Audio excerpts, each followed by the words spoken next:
You drink coffee every morning, maybe 2 cups, maybe three.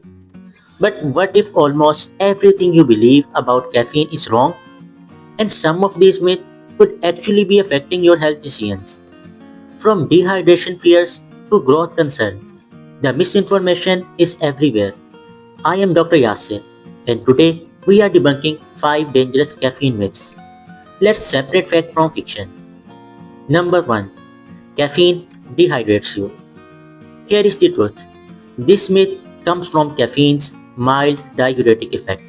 Yes, caffeine makes you urinate slightly more, but a 2014 study in the Journal of Human Nutrition and Dietetics found that moderate coffee consumption, 3 to 4 cups per day, produces the same hydration levels as drinking water. The fluid in your coffee compensate for any diuretic effect. Your body also adapts to regular caffeine intake, making the diuretic effect even weaker over time. So bottom line is your morning coffee counts toward your daily fluid intake. Number 2. Caffeine stunts your growth. The truth, there is zero scientific evidence that caffeine affects bone growth or height. This myth started because early studies suggested caffeine might interfere with calcium absorption. But those studies were done on elderly women with poor calcium intake, not growing children. The American Academy of Pediatrics reviewed all available evidence and found no connection between moderate caffeine consumption and growth. The research is clear on this. Now kids shouldn't drink unlimited coffee. The concern is sleep disruption and developing healthy habits. But stunting growth, pure myth. Number 3. Caffeine sobers you up when you are drunk. This is the most dangerous myth on this list. And here is the reality. Caffeine does not reduce blood alcohol levels. And it does not improve your coordination. It doesn't make you safe to drive. What caffeine does is make you a wide awake person. You feel more alert, but your reaction time and judgment are still impaired.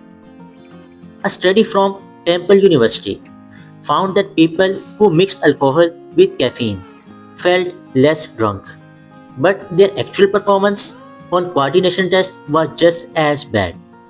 This false sense of sobriety is what makes it so dangerous. The only thing that sobers you up is time. Your liver processes alcohol at a fixed rate, about one standard drink per hour. Number 4. Caffeine is addictive like drugs. Here is what science says. Caffeine can cause dependence, but it's not addiction in the clinical sense. Addiction involves compulsive use, despite harmful consequences and severe withdrawal. Think alcohol or opioids. Caffeine dependence means you might get a headache or feel tired if you skip your morning coffee. Uncomfortable? Yes. But life ruining? No. The FDA does not classify caffeine as an addictive substance. You can stop without medical supervision or serious consequences. Most people who quit caffeine experience mild symptoms for 2 to 3 days and then it's all over.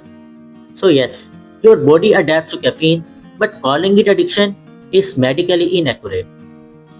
Number 5. Decaf coffee has no caffeine. Decaf coffee is not caffeine free, it's caffeine reduced. A typical cup of regular coffee has about 95 mg of caffeine, while decaf has 2 to 5 mg, and that is 97% less. But it's not zero. For most people, this doesn't matter. But if you are extremely sensitive to caffeine or pregnant and limiting intake, those few milligrams can add up. 5 cups of decaf would equal 1 regular cup. The FDA requires decaf to have 97% of caffeine removed. But there is no such thing as completely caffeine-free coffee. If you are switching to decaf for health reasons, it's a great choice. Just know you are not eliminating caffeine entirely. So let's recap. Caffeine doesn't dehydrate you. Caffeine doesn't stunt growth. Caffeine won't sober you up. Caffeine isn't addictive like drugs, and decaf still has small amounts of caffeine. The bottom line, moderate caffeine consumption, like 300 to 400 mg per day, is safe for most adults, and that's about 3 to 4 cups of coffee.